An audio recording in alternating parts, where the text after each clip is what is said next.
Assalamualaikum warahmatullahi wabarakatuh. Selamat malam Ibu Winteton dan teman-teman yang saya hormati. Pertama-tama, marilah kita bersyukur atas kehadirat Tuhan Yang Maha Esa. Atas izin dan nikmatnya, saya dapat mempresentasikan tugas diskusi 4 tutorial online bahasa Indonesia. Coronavirus atau yang dikenal dengan COVID-19 merupakan kasus pneumonia baru yang pertama kali dilaporkan di Wuhan, Provinsi Hubei. Dalam waktu 1 bulan, penyakit ini telah menyebar di berbagai provinsi lain di China, Thailand, Jepang, dan Korea Selatan. Dalam waktu beberapa bulan, sudah menyebar ke seluruh dunia. Menurut Kemenkes Republik Indonesia, Coronavirus Disease 2019 atau disebut COVID-19 adalah penyakit menular yang disebabkan oleh Severe Acute Respiratory Syndrome Coronavirus 2 atau SARS-CoV-2. SARS-CoV-2 merupakan coronavirus jenis baru yang belum pernah diidentifikasi sebelumnya pada manusia. Ada setidaknya 2 jenis coronavirus yang diketahui menyebabkan penyakit yang dapat menimbulkan gejala berat seperti Middle East Respiratory Syndrome atau MERS dan Severe Acute Respiratory Syndrome atau SARS. Tanda dan gejala umum infeksi COVID-19 antara lain gejala gangguan pernafasan akut seperti demam, batuk, dan sesak nafas. Masa inkubasi rata-rata 5-6 hari dengan masa inkubasi terpanjang sampai dengan 14 hari.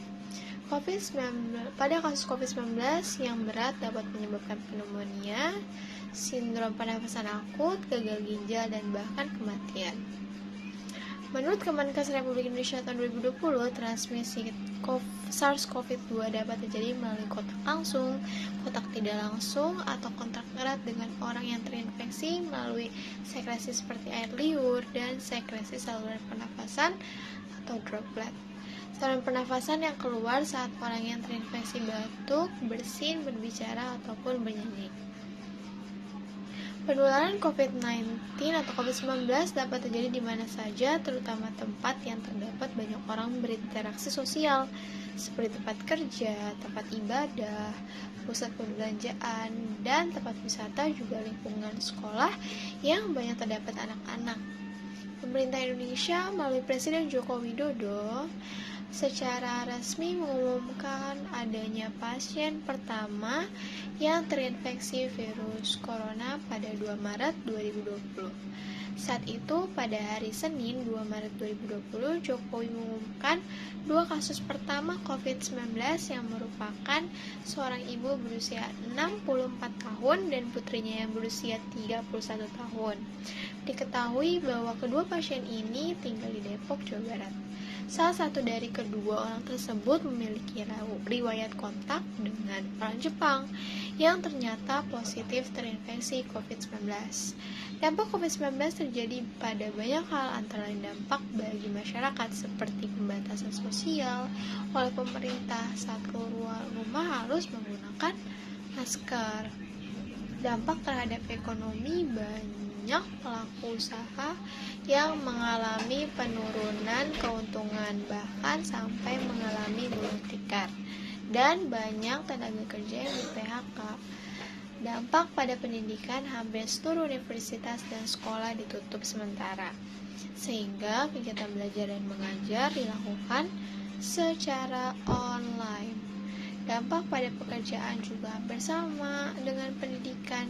Banyak pekerjaan yang dilakukan dari rumah atau yang biasa disebut dengan WFH, work from home. Dampak pada politik, banyak terjadi perubahan pada sistem pemerintahan seperti kegiatan pemilu tahun 2020 yang ditunda, dan banyak politisi yang mengalami isolasi dan kematian akibat penyebaran virus COVID-19. Kondisi pandemi akibat COVID-19 sekarang ini sudah membaik, di mana pembatasan sosial sudah dikurangi, sarana prasarana kota, kemudian kendaraan umum, tempat umum, serta tempat wisata juga sudah mulai dibuka dan berjalan dengan normal. Perusahaan dan toko-toko usaha sudah banyak yang dibuka, tetapi kita harus tetap mematuhi program kesehatan menggunakan masker. Demikian uraian yang dapat saya sampaikan, semoga bermanfaat bagi kita semua. Mohon maaf atas segala kekurangan dan mohon bimbingan serta arahannya. Terima kasih. Assalamualaikum warahmatullahi wabarakatuh.